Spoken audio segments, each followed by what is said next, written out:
It's hard to believe we're already at the end of the regular round robin in the LEC Winter Prediction Series. With 15 games remaining over 3 days, teams have to rapidly find success if they want to make top 8, with this being probably the closest you're gonna get to any team making a playoff run. It's anyone's chance of locking in a top 8 spot, unless you're Vitality, who have already locked. But with the last 3 days of action remaining, it's time we predict them. But not before we go over last weekend's results, which, if you can't tell by how I'm wording this, is a yikes for us and an absolute thrill for the bot, as we have tied each other up 16 out of 30 across the 2 days. Both of us are sitting on it. We had a 5 out of 15 day number week 2, and it had an 8 out of 15 week 2, beating us out on 3 separate times. It's actually impressive, because if we combined all our predictions together, we would be sitting roughly... we'd be doing quite good, I'll be honest. This bot is actually picking up games that I'm not. Regardless, let's get into our opening prediction. Let's kick it off, shall we? SK versus Astralis. And I need to immediately apologize for comments made last weekend. I said the only thing good about SK was their jersey this split. I was wrong. They absolutely smurfed week 2, beating all 3 opponents they had, and it was a difficult week because they were going up against the undefeated Vitality, the undefeated G2, and realistically speaking, a Koi team that should have done better. Let's be brutally honest. Now, I for one may have struggled to predict this matchup. Coming into it, like, at the start of the split, I would have said it would have been close. I have gone with SK winning, who, by the way, are up against Astralis, and let's be honest, Astralis as a whole are at the bottom of the table alongside XL, who is the only team they've managed to beat this split. And it was very convincing, but XL haven't been the best at all. And as such, I think SK should have an easier time here against Astralis, and it's also important to note I did buy the SK jersey as soon as it went on sale.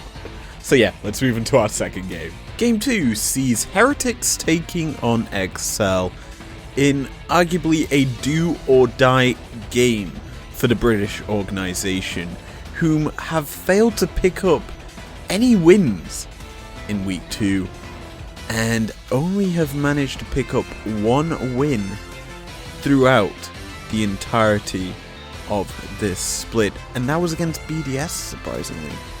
Now, this is quite a shock, because everyone expected them in the top 6, at least. And right now, they're nowhere near that form. Maybe it's a chemistry thing, maybe it's players underperforming or not doing as expected, and it's unfortunate to say that, as I honestly believe Odawamne is the underperforming member of this roster. It's sad to say, considering he is the current reigning LEC champion, and maybe it's just a patch issue, maybe it's just not fully warmed up. It could be a myriad of reasons, and I'm not fully blaming him for XL's faults. It's not just him that's at issue. There's a lot of things wrong, I feel, with XL right now, and we realistically didn't cover it well enough, I feel, in our VOD breakdown that we just did. But most likely than not, there's things that you can look at with this XL roster and say, maybe they should work on this, maybe not. I mean, that bot lane is a struggle point as well for me, and arguably they should be a lot more solid than what they are. It's very flaky right now. And personally, I think we should be seeing a bit more comfort come through for this roster in this weekend. But I don't think Heretics will give them that. I think Heretics will take this win. I do, however, think it's probably going to be closer than expected. Obviously, XL have touted this is a matchup they're going to be working towards. Obviously, they thought or expected they could beat Astralis. They did not. And so, I hope the work that they said they were doing is very much so worth it towards this matchup, because they need the win. And I do see this one being dragged out and very painful if it's not played well. I should probably say I've predicted Heretics. Don't know if I said that. Whoopsie! Game 3. Quite an interesting one, to say the least. BDS versus G2. This is gonna be quite an intriguing one to talk about, because, spoiler alert, an upcoming match that we're focusing on has BDS in, and I for one am intrigued about how they do here against G2, because I believe if G2 win this, they're locked for the group stage, or whatever, the best of threes, that's what it is. And BDS, I think, are very close on their tails to being locked as well. Now, as a whole, this BDS squad style is so weird. It's unique, and arguably, considering the players are mainly rejects from LEC squads just thrown together, it's actually surprising they do good. And right now, them alongside SK are the form teams. And going up against G2, who, again, had a bit of a rough week too. Obviously, they lost 2 games. It should go without saying that I expect it to be a bit of a slobber knocker in order to get to a locked slot. And G2, they showed up against Heretics, a team people expected to maybe contest G2 in a game. But maybe we see an absolute slapdown from BDS. It's that sort of matchup where, yeah, I could see BDS winning, and it's kind of why I've predicted them winning. Same with the bots. I've just realised me and the bot have predicted the exact same things for day 1. Oh joy. That saves me having to edit stuff. Yeah, let's move into our next match. Up next, we've got Vitality Koi. Koi. Rough week 2, eh? Honestly, Koi is slipping, let's be honest. I can't really say much more than that. On the brink of not making a playoff for the first time in their luxurious run here in the LEC. Arguably, I don't know how to say this. Their bot lane's being outclassed. Maorang's style just isn't impacting the map as it should do. And Shigenda and Larson, I think, are just suffering because of it. Maorang's, honestly, I love his style. I love the fact that he goes crazy and makes these plays, but it's kind of been watered down during the split. It's not been as aggressive as they need to be. It's kind of sucked.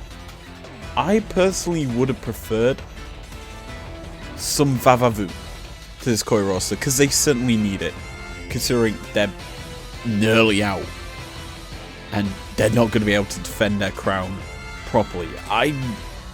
It's hard to say much more than that on Koi.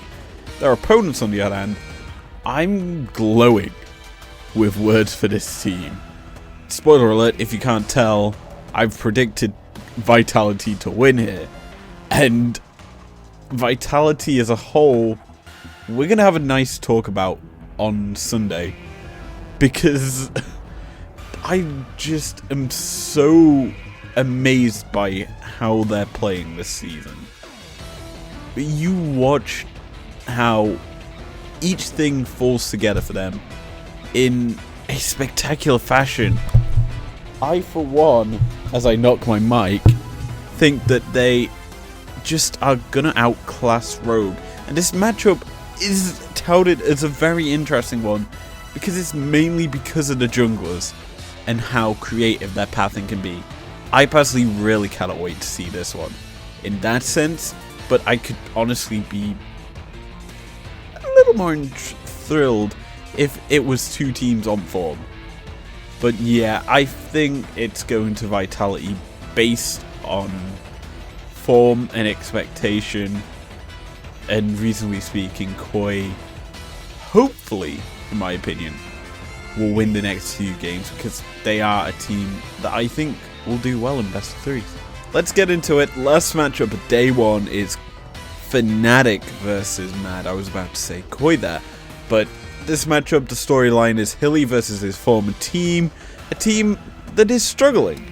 Fnatic sitting down there with Koi.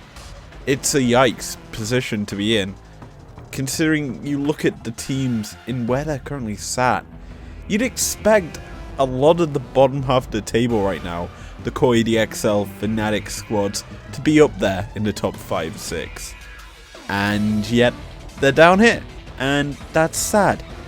Reason why we expect them up there is probably a good thing to discuss. You look at the players that are on this Fnatic roster, all they have changed from last year is the bot lane. While I'm not a big fan on Rux, Reckless you would think is a side grade, but obviously he is not performing. Like, this roster is just getting shut down heavily by their opponents, and you're just seeing a lot of misplays. Quite a few games, including their game against XL, came down to the last play, and that's how Fnatic have been this year. Last plays have either cost them or won them the game. That's pretty much how it is.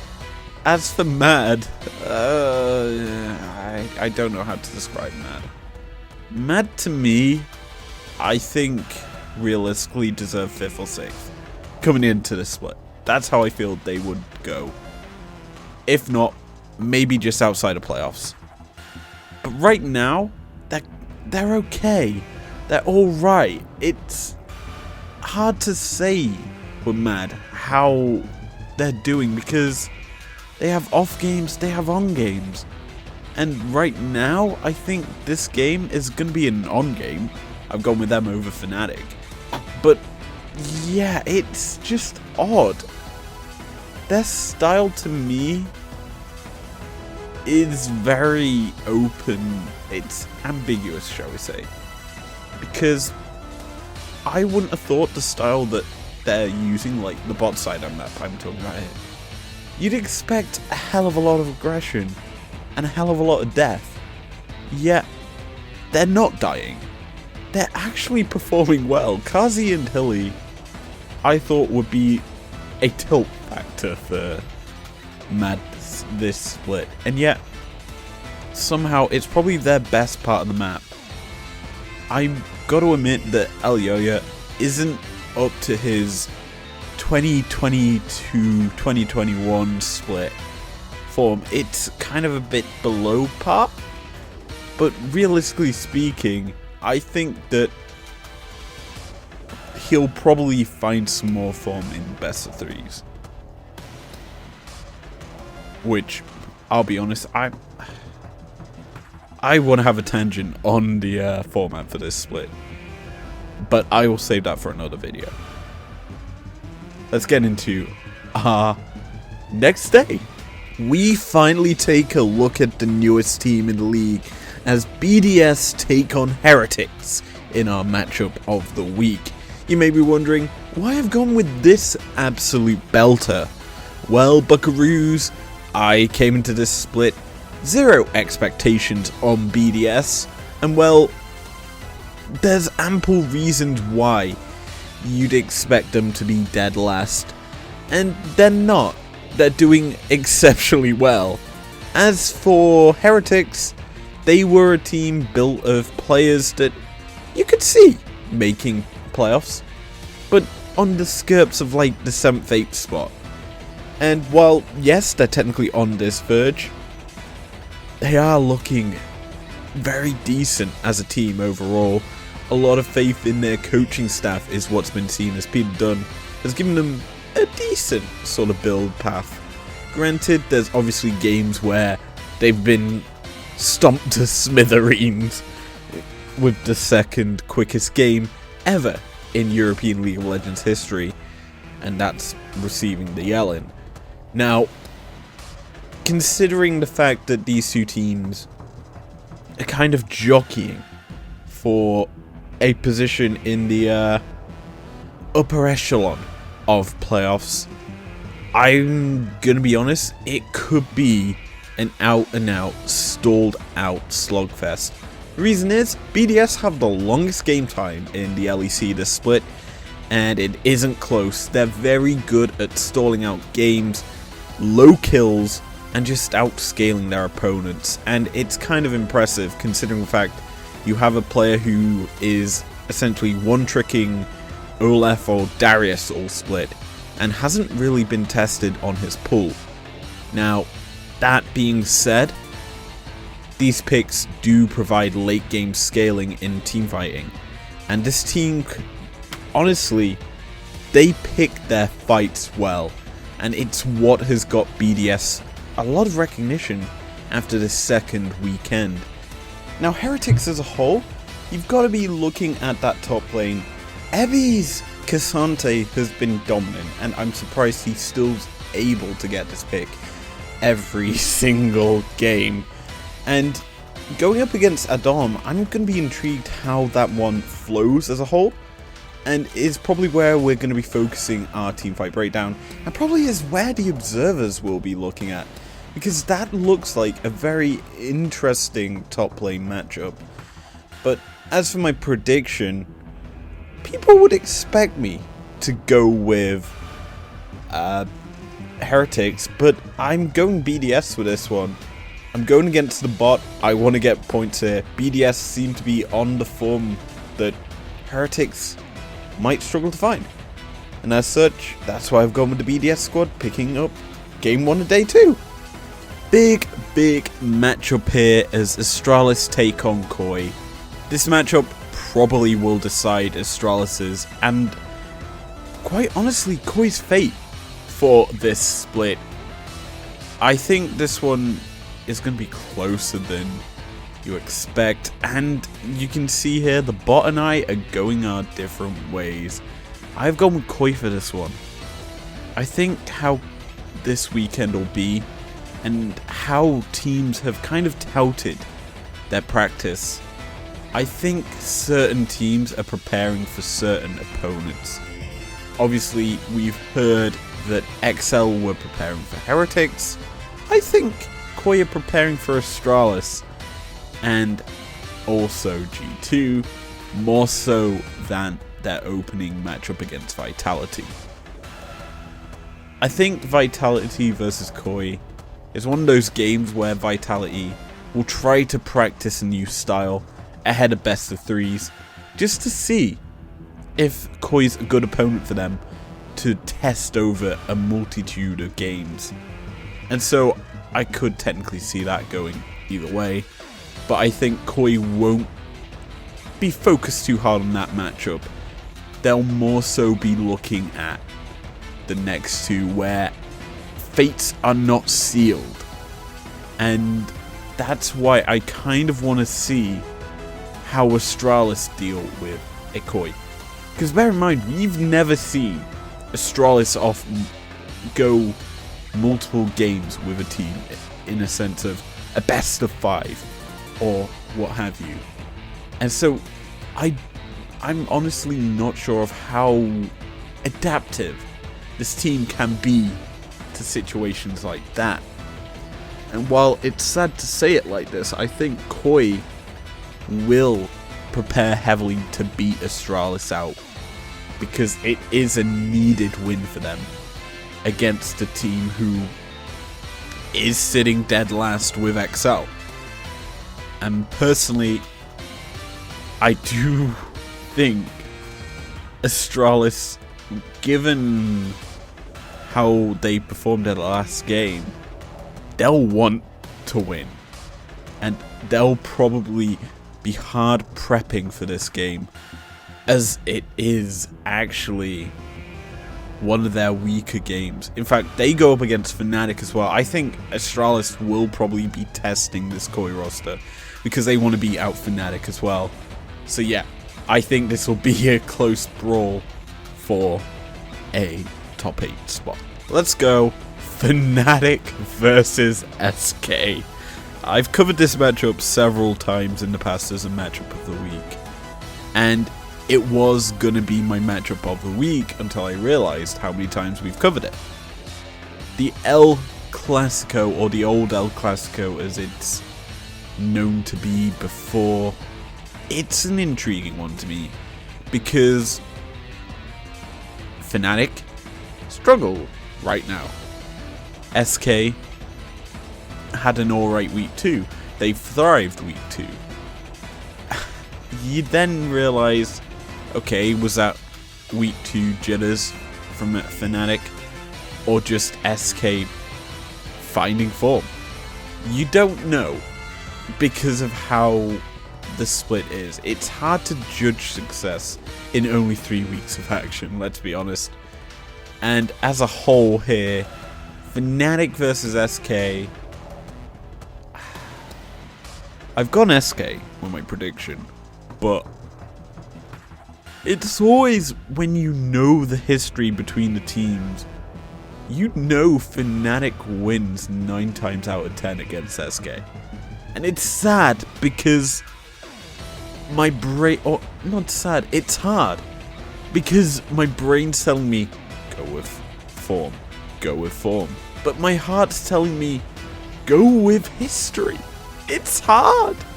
But yeah, my head's going with the brain. I'm going brain, saying SK wins. That's my prediction. Lock it in. No need to say anymore. Yeehaw. I don't want to spend too much time on this one because I can't say too much between Vitality and XL. Top of the league versus bottom of the league. All I need to say, I've gone with Vitality. Somehow my bot's gone with XL. But then again, I really do want to contest it, as it's one of few predictions we've changed between each other. Oh, the irony before us. It's G2 versus Mad. A game known for kicking off the split has come back at the last matchup possible. Or the second to last, I should say. But it's a matchup of the week. And realistically speaking, it's intriguing because Mad and G2 kind of find each other on the same sort of form. Hit or miss. Week 2 honestly was hit or miss for both teams.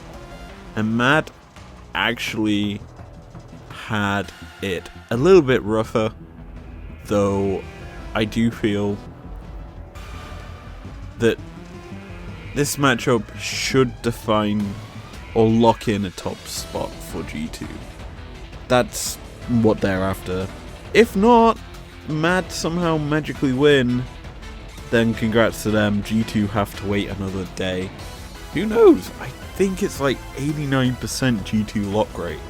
There's still a chance they don't lock, and that's surprising considering they're going up against Mad here.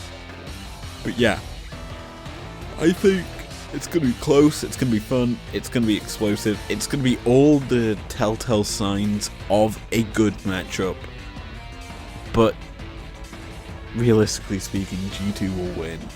I think there'll be a lot of focus bot lane, and we know what happens when G2 give focus bot side.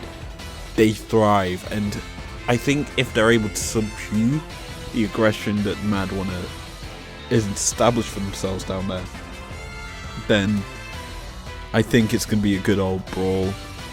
But I think Cats will be a telltale factor as to if G2 win or not. But yeah, day 2 rounded out. Let's go over day 3's results, baby. Not results, predictions, baby. Let's speed through day 3. Game 1 is Mad versus Heretics. I have gone with Mad. Game 2 is Fnatic versus Astralis. I've gone Fnatic. SKXL. I've gone with SK. Koi G2. Shock Values Ahoy. I've gone with Koi. And finally, Vitality BDS rounds out that weekend. I've gone with Vitality in probably a very close matchup.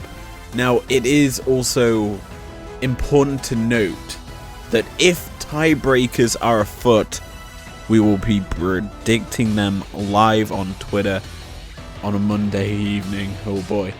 So, with that stated, let's get into the ending of this video. Thank you very much for joining me. If you have enjoyed this one, leave a like down below, subscribe if you're new and if you want to. I'll see you guys next time. Peace out.